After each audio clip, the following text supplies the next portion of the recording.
Right, there we go. Okay, this is Andy B and Stephen D. We are live on Facebook and YouTube. We're joined by Andy Brown. Hello, Andy. Now, why can't I hear you would be a really good question to find out. I can hear him. No, but I can't hear.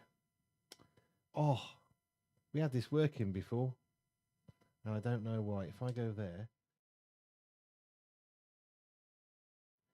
I can hear you, but the Zoom can't. That's really annoying. Right, we'll work on that, because it was working. Just send Nathan a text for you. What have I done wrong here? That should all be working now. That's off, that's off, that's off, that's off. That's off. Hey, you're coming through to the studio, so that's good. But not Zoom. Why is it not coming through to Zoom? That should be working now.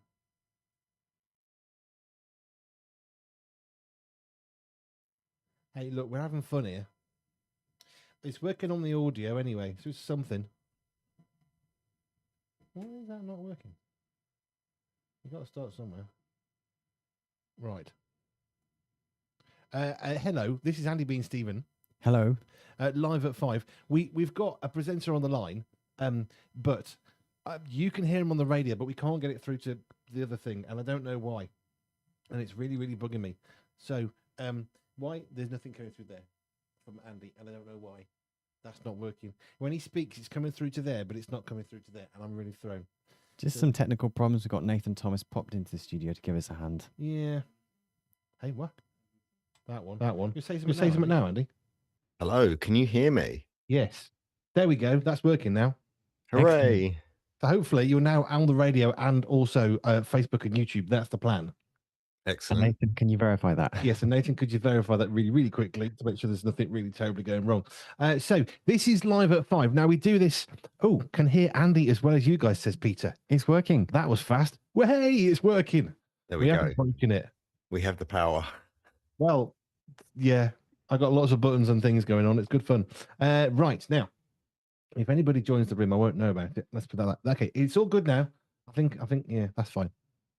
Okay, so on a Friday, we do live at 5. Two Bearded Blokes was banned, apparently. I was not allowed that one. So instead of that, we have live at 5, because we go live at 5 on the radio, because we're already live, because we're a radio station, and then live on Facebook and YouTube. And we sent a message to the presenter saying, look, we know you're really busy, but if you are free, then you can hop on a Zoom. So there's a Zoom call sitting there for all the presenters. And fear not, it's audio only, so you haven't got to do your air, which That's suits me perfectly.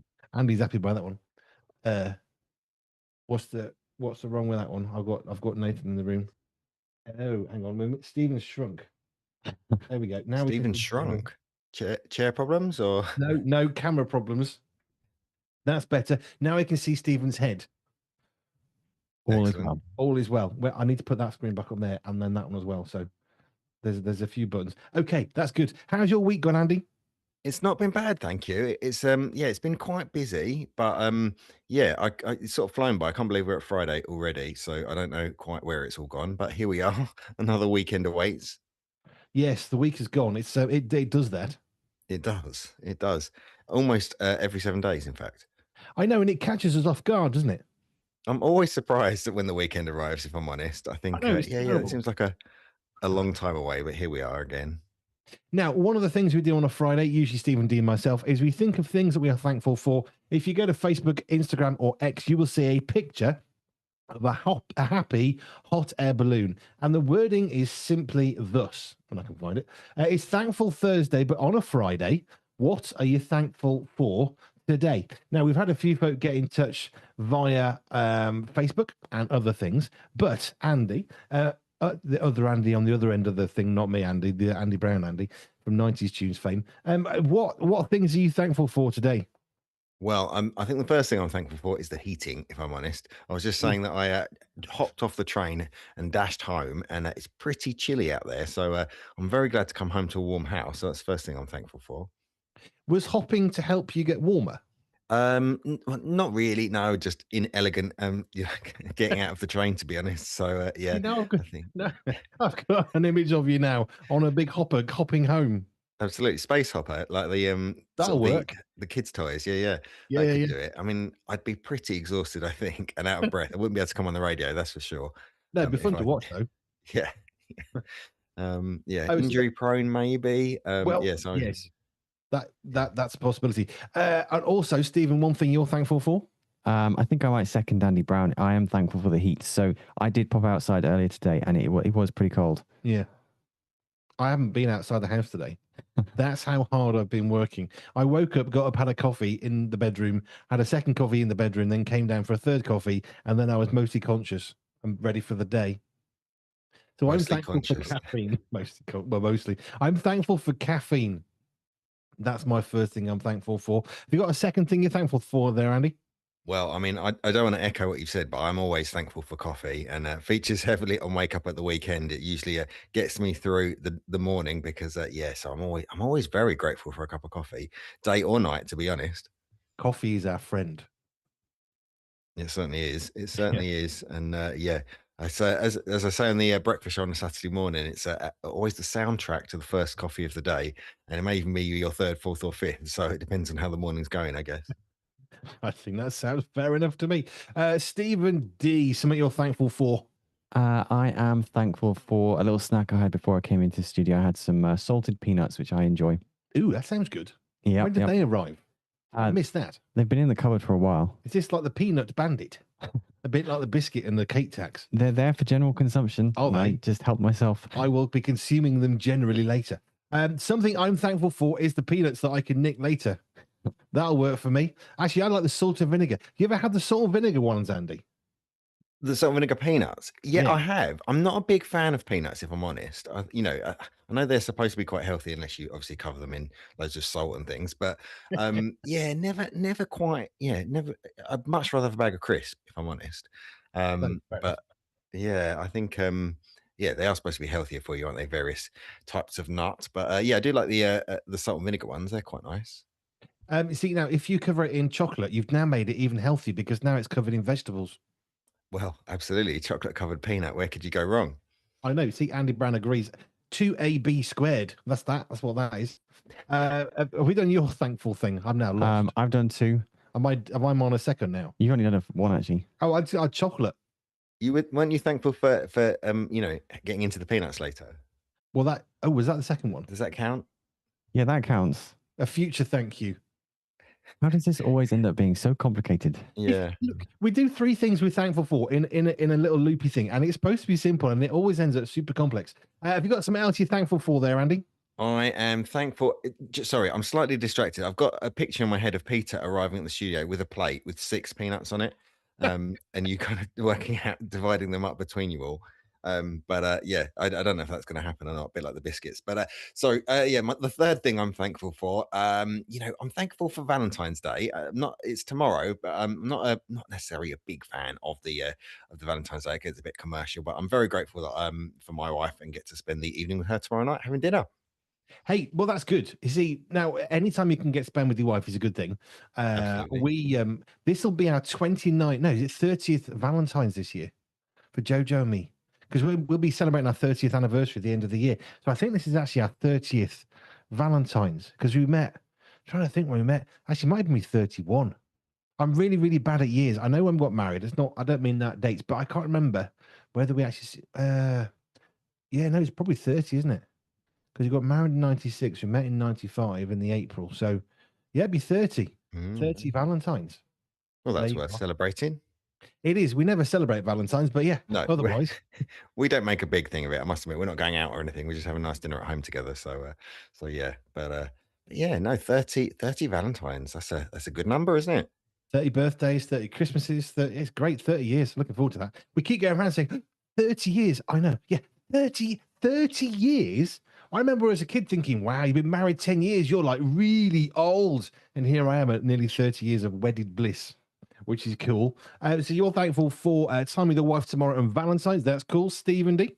One more last thing, which I'm thankful for. Let's see. Trying to think. I've had a nice lunch, jacket spuds with cheese. Mm-hmm. I'd say that. Okay, jacket spud. Yeah, well, see, jacket potato is simple. Yeah. It just works, doesn't it? If you get some jacket potato with some cheese and some bacon, it's even better. That would make it a whole other thing. Yeah, definitely. Like a sour cream and chives kind of topping with some little bits of like fried up bacon. That works. Well, now I'm just hungry. Well, there's that as well. What am I thankful for? This moment right now, we've got 3 presenters on air at the same time from, well, as I say, different parts of the country. It's only 2 different parts of the country because I'm sat in a studio with Stephen D. So it's not quite that exotic. Yeah, we got Northeast and we got Essex. Yeah, it's fine. Now, Andy, what have you got planned for your show in the morning? What can we look forward to? Well, wake up at the weekend. So we will be having the Saturday brain teaser. So that's where I kind of set you a riddle on a Saturday morning, get your brain thinking. So we like to do that each week. It's quite popular. I think people like to have a little think. Maybe, I always say whether you're laying in bed staring up at the ceiling thinking about it on a Saturday morning, whether you're up and about early, that's one thing we'll be doing. So I'm looking forward to that. Yeah, so we've got what else have we got coming up tomorrow? Breakfast of the day. So I usually feature a breakfast from around the world. So to having a little think about the different types of breakfast people have, maybe a traditional breakfast from a different country. So yeah, we'll be doing that as well tomorrow. That's a bit of inspiration on a Saturday morning because I don't know. Sometimes you open the cupboard, don't you? Breakfast. I love breakfast. I love a really good breakfast, but it takes a bit of thought sometimes. Otherwise, you end up with a bit of toast or cereal, don't you? Yeah, add bacon. It makes it better. Bacon cereal. Well, yeah. Hey, look, bacon works. Bacon butty followed by cereal. Just add bacon. It improves everything, apart from the sprouts, which I think are beyond help. Well, I understand sprouts are an acquired taste, but you quite like stir-fried sprouts with bacon bits, and that could work. Yeah, take the sprouts out; they'd be great. Just the bacon bits for you. That's fine. Now, I'm curious. The peanuts haven't arrived. I genuinely thought, hey, this is an opportunity because Peter is sort of semi-better. He could redeem himself after the great biscuit theft and the biscuit bandit that he became, where he took a biscuit on the way up, bringing 6 up and nicked one.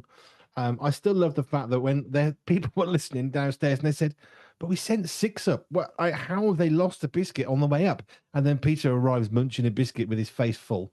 That'll be where it went. But I'm surprised we haven't got 6 peanuts or 6 biscuits. How long will it take him to get to Essex, by the way? Not too long. He can run.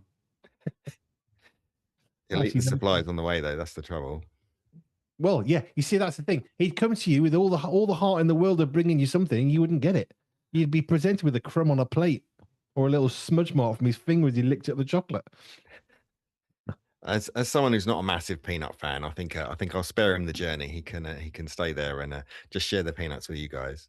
No, that's fine. Jojo's got in touch via the app. Hello, Jojo. Loving the 3-way chat. Great to hear Andy Brown. He knows how to handle Andy B. I don't know what to say to that. No, me either, to be honest. In the house today. Maybe this is best, says Joe. I'm not sure having a lack of biscuits is ever best. I don't know. I don't think so. I mean, I'd rather Peter stole one than to have none. Well, see, that's the thing. At least somebody in the house is having it. Yeah, so she thinks that Andy Brown can handle me, which is fascinating, really. Yeah, I'm not sure what to think about that, to be honest. I think it's hopeful. Hopeful? I'm not sure anybody can, including Jojo. Well, I mean, we're giving it a go, aren't we? We're muddling through. We try. So, absolutely. Cool. So tomorrow night you're having dinner with your wife. Fantastic. Have a great night. What are you doing for the rest of this evening, apart from obviously listening to Pure 24/7 Radio, which you don't have to. That's okay. No, I will. You'll definitely be on. I'll be hopping off in a few minutes' time. I'll got to get the dinner on this evening. I think my daughter's got a friend around tonight, so they're having I don't know what they're doing, to be honest.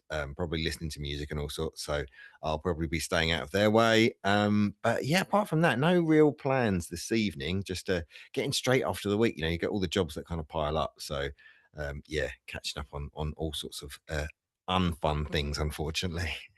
Now I have a question. Dinner, what are you making? This evening, I am making burger and chips. Oh yeah. You see, simple, great British staple. Well, it doesn't get much better. It's straightforward, which I can handle. Now, when I joined you for Live at 5 before, was I also making burger and chips that night? Because I don't want to come across as that's the only dinner I can make. No, last time it was Brinner. You had breakfast dinner. Oh, of course. Yeah, we talked about that, didn't we? Bacon. We added bacon to it, and that made it better. You see, and that's all you got to do: bacon with your burger, a little bit of cheese on top of the burger, then the bacon sticks to the burger, and it's like a heavenly thing going on. Yeah, I do love a burger. I make a really good burger sauce. I mix mayonnaise, ketchup, and dill, and you can make a really nice burger sauce for that. It is very good. Mm. It's like ketchup plus or something. Yeah. It's very good. Right. Well, Andy, we're going to let you go off and do your dinner because I don't want your children getting mad at me because they're hungry. That would be bad. Fine. That's fine. Well, it's nice to join you this evening, and have a good rest of the afternoon and evening. Thank you, Andy. Thank you very much. See you soon. See ya. Bye. Right. Now, we will carry on with Live at 5. Andy Brown's now going to go.